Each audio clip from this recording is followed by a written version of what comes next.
When the words "not guilty" sounded through the crowded courtroom that dark December afternoon, Arthur Wilbraham, the great criminal K.C. and leader for the triumphant defense, was represented by his junior, but Johnson, his private secretary, carried the verdict across to his chambers like lightning.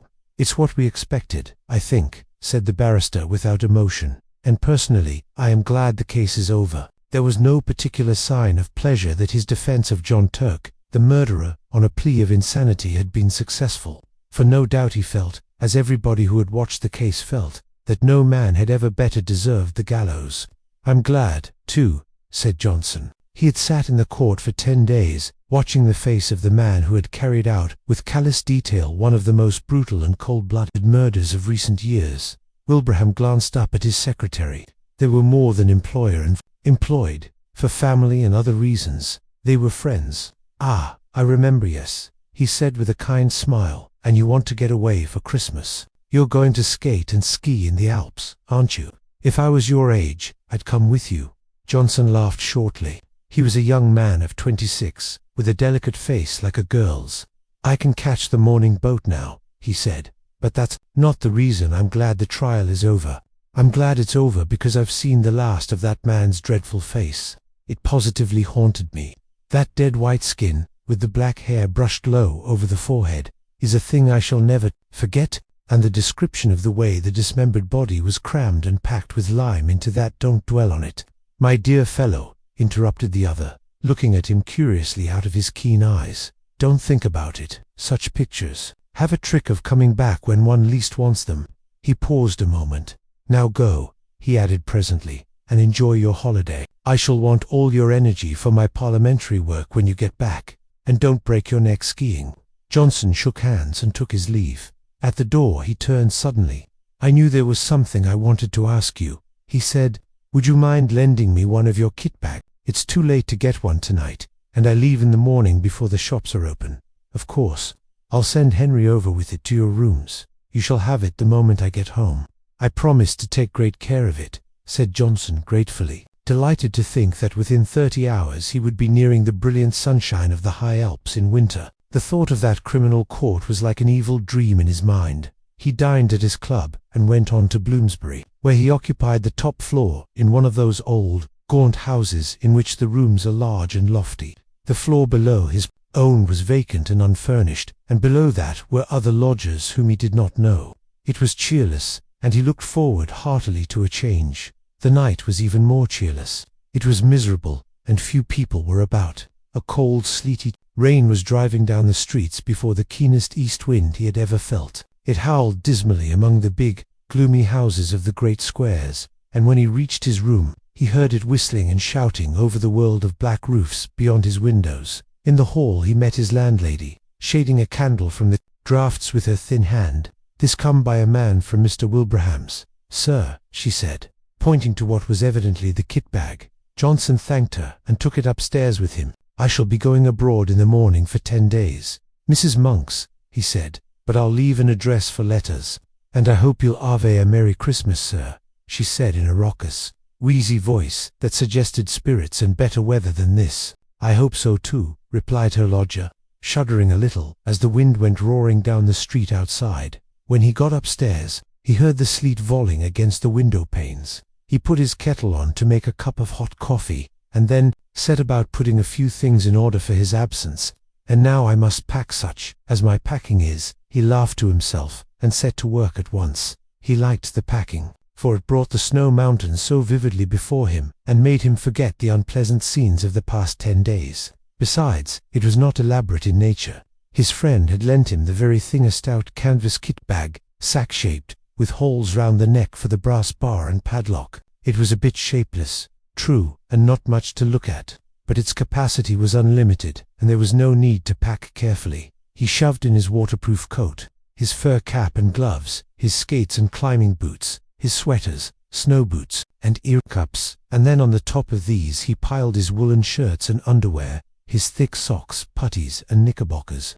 The dress suit came next, in case the hotel people dressed for dinner, and then, thinking of the best way to pack his white shirts, he paused a moment to reflect. "That's the worst of these kit bags," he mused vaguely. Standing in the center of the sitting room, where he had come to fetch some string. It was after 10. A furious gust of wind rattled the windows, as though to hurry him up, and he thought, with pity, of the poor Londoners whose Christmas would be spent in such a climate. While he was skimming over snowy slopes in bright sunshine and dancing in the evening with rosy-cheeked girls. "Ah, that reminds me, I must put in my dancing pumps and evening socks," he thought. He crossed over from his sitting room to the cupboard on the landing where he kept his linen, and as he did so, he heard someone coming softly up the stairs. He stood still a moment on the landing to listen. It was Mrs. Monk's step, he thought. She must be coming up with the last post. But then the step ceased suddenly, and he heard no more. They were at least 2 flights down, and he came to the conclusion they were too heavy to be those of his bibulous landlady. No doubt they belonged to a late lodger, who had mistaken his floor. He went into his bedroom and packed his pumps and dress shirts as best he could. The kit bag, by this time, was 2/3 full, and stood upright on its own base like a sack of flour. For the first time he noticed that it was old and dirty, the canvas faded and worn, and that it had obviously been subjected to rather rough treatment. "It's not a very nice bag to have sent me," he thought. "Certainly not a new one, or one my chief values." He gave the matter a passing thought, and went on with his packing. Once or twice, however, he caught himself wondering who it could have been wandering down below. For Mrs. Monks had not come up with letters, and the floor was empty and unfurnished. From time to time, moreover, he was almost certain he heard a soft tread of someone padding about over the bare boards cautiously, stealthily, as silently as possible, and, further, that the sounds had been lately coming distinctly nearer. For the first time in his life he began to feel a little creepy. Then, as though to emphasize this feeling, an odd thing happened. As he left the bedroom, having just packed his recalcitrant white shirts, he noticed that the top of the kit bag lopped over towards him with an extraordinary resemblance to a human face. The creases fell into a fold like a nose and forehead, and the brass rings for the padlock just filled the position of the eyes. A shadow, or was it a travel stain?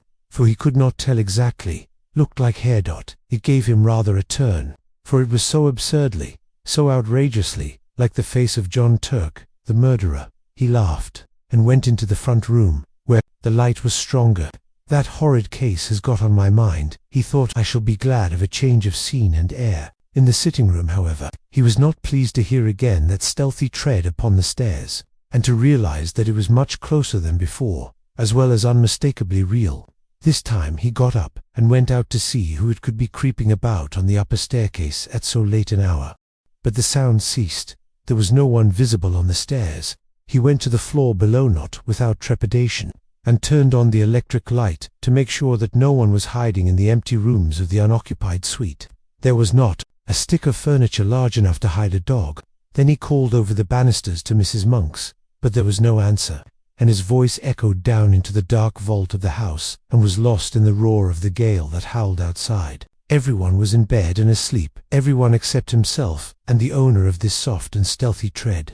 My absurd imagination, I suppose, he thought. It must have been the wind after all, although it seemed so very real and close. He went back to his packing. It was by this time getting on towards midnight. He drank his coffee up and lit another pipe, the last before turning in. It is difficult to say exactly at what point fear begins, when the causes of that fear are not plainly before the eyes. Impressions gather on the surface of the mind, film by film, as ice gathers upon the surface of still water, but often so lightly that they claim no definite recognition from the consciousness.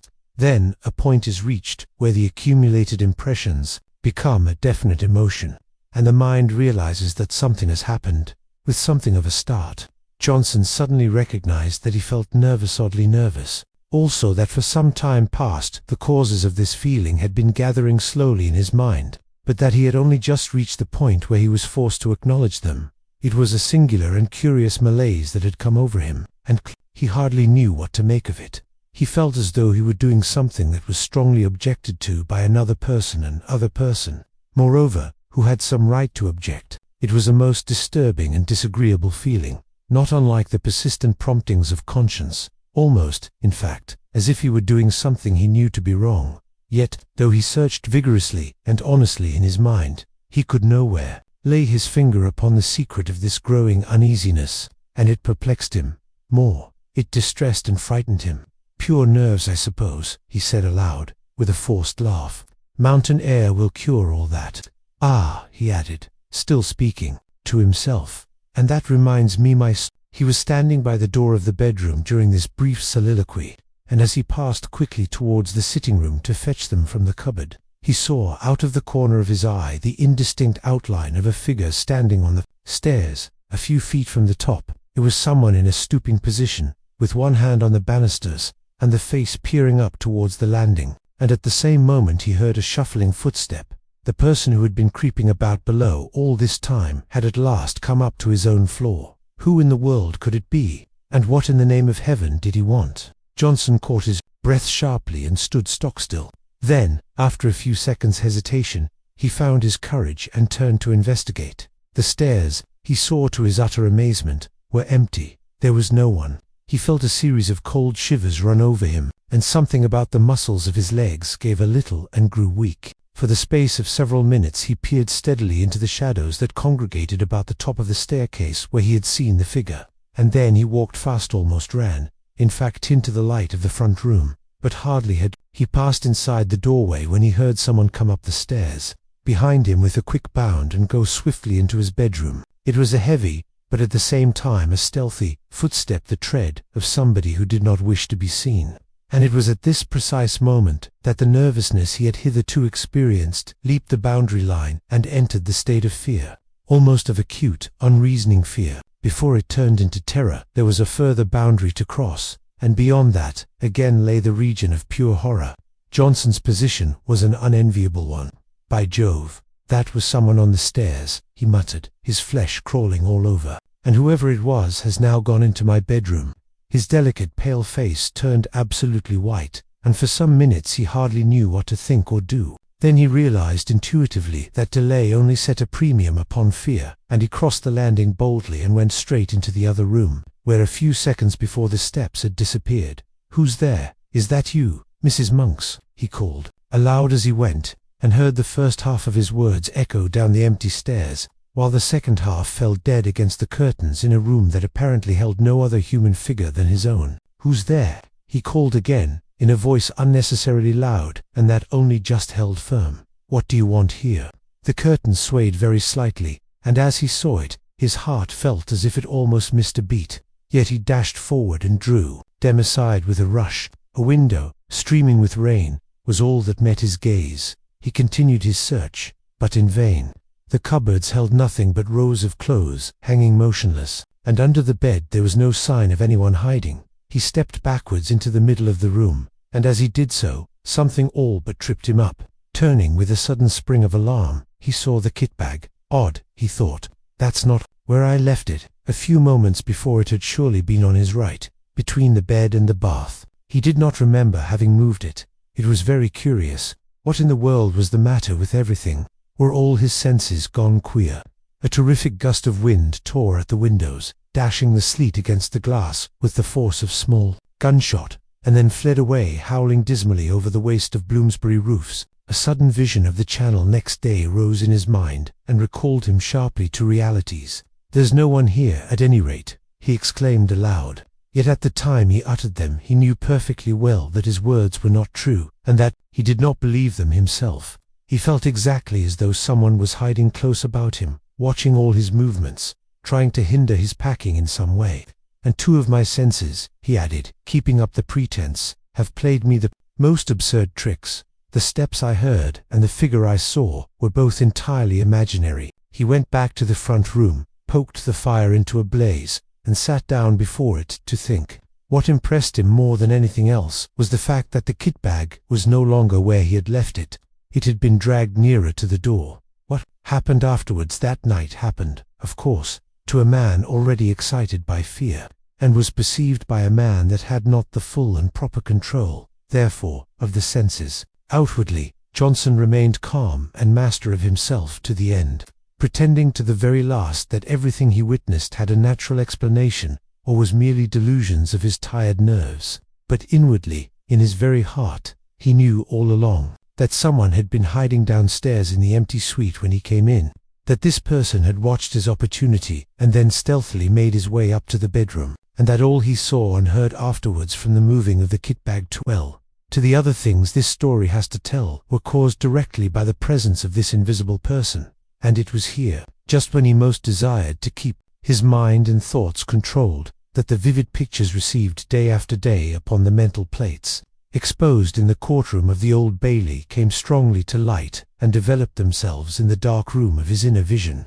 Unpleasant, haunting memories have a way of coming to life again just when the mind least desires them, in the silent watches of the night, on sleepless pillows, during the lonely hours spent by sick and dying beds. And so now, in the same way, Johnson saw nothing but the dreadful face of John Turk, the murderer, lowering at him from every corner of his mental field of vision, the white skin, the evil eyes, and the fringe of black hair low over the forehead. All the pictures of those 10 days in court crowded back into his mind, unbidden and very vivid.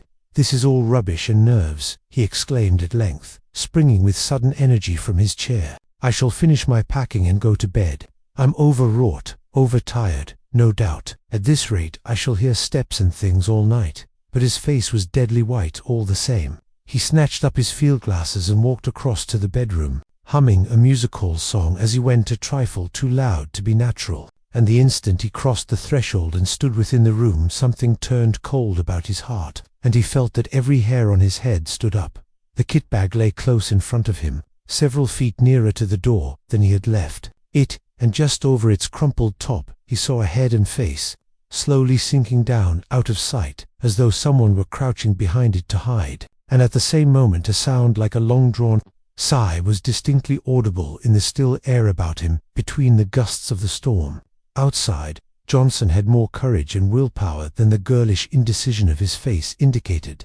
But at first, such a wave of terror came over him that for some seconds he could do nothing but stand and stare. A violent trembling ran down his back and legs, and he was conscious of a foolish, almost a hysterical, impulse to scream aloud. That sigh seemed in his very ear, and the air still quivered with it. It was unmistakably a human sigh. "Who's there?" he said at length, finding his voice, but though he meant to speak with loud decision, the tones came out instead in a faint whisper, for he had partly lost the control of his tongue and lips. He stepped forward so that he could see all round and over the kit-bag. Of course, there was nothing there, nothing but the faded carpet and the bulging canvas sides. He put out his hands and threw open the mouth of the sack where it had fallen over, being only 3 parts full, and then he saw for the first time that round the inside, some 6 inches from the top, there ran a broad smear of dull crimson. It was an old and faded bloodstain. He uttered a scream and drew back his hands as if they had been burnt. At the same moment, the kit-bag gave a faint, but unmistakable, lurch forward towards the door. Johnson collapsed backwards, searching with his hands for the support of something solid, and the door, being further behind him than he realized, received his weight just in time to prevent his falling, and shut to with a resounding bang. The same moment the swinging of his left arm accidentally touched the electric switch, and the light in the room went out. It was an awkward and disagreeable predicament, and if Johnson had not been possessed of real pluck, he might have done all manner of foolish things. As it was, however, he pulled himself together and groped furiously for the little brass knob to turn the light on again.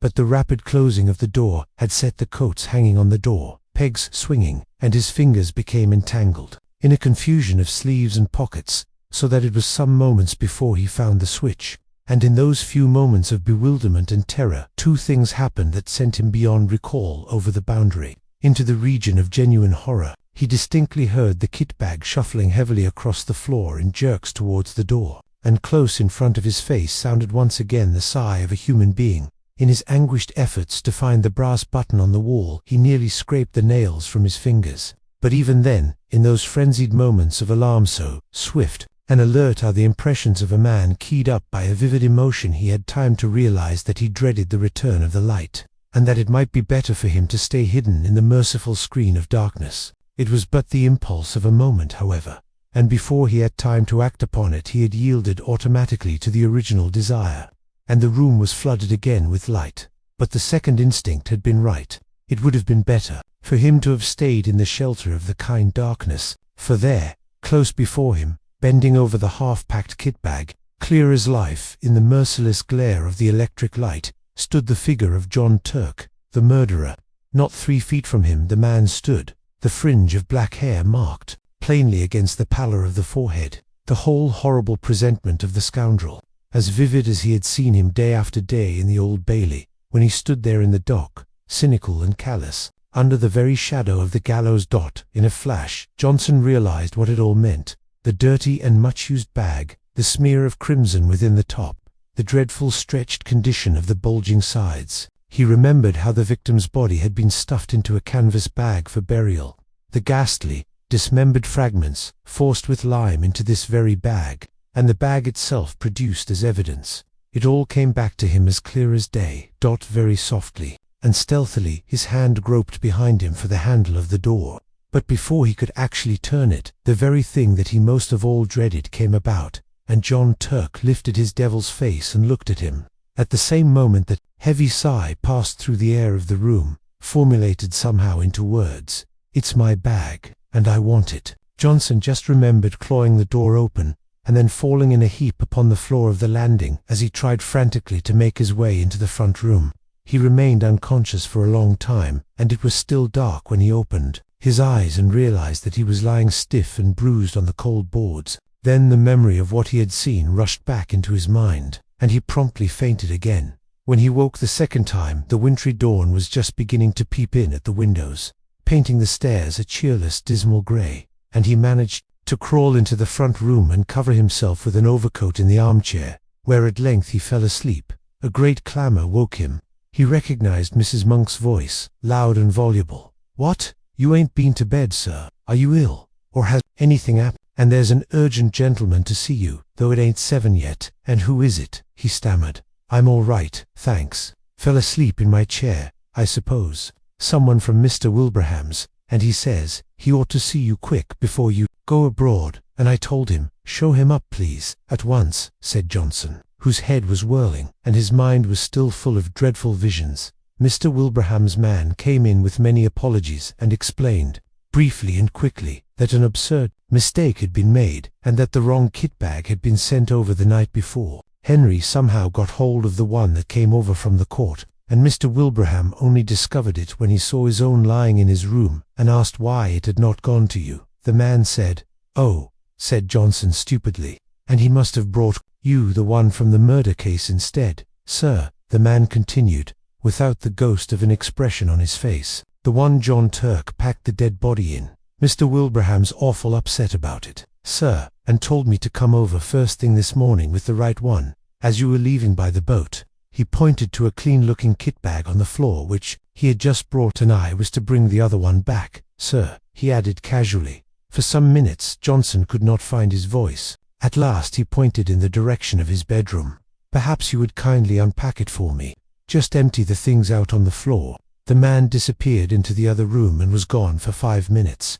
Johnson heard the shifting to and fro of the bag and the rattle of the skates and boots being unpacked. "Thank you, sir," the man said, returning with the bag folded over his arm. "And can I do anything more to help you, sir?"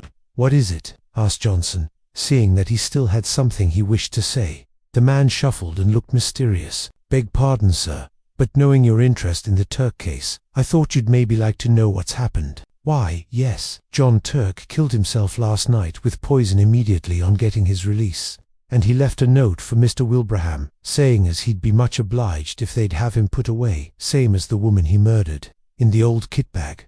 "What time did he do it?" asked Johnson. 10 o'clock last night, sir, the warden says. The kit bag by Algernon Blackwood, a classic story, produced by Calf Tales.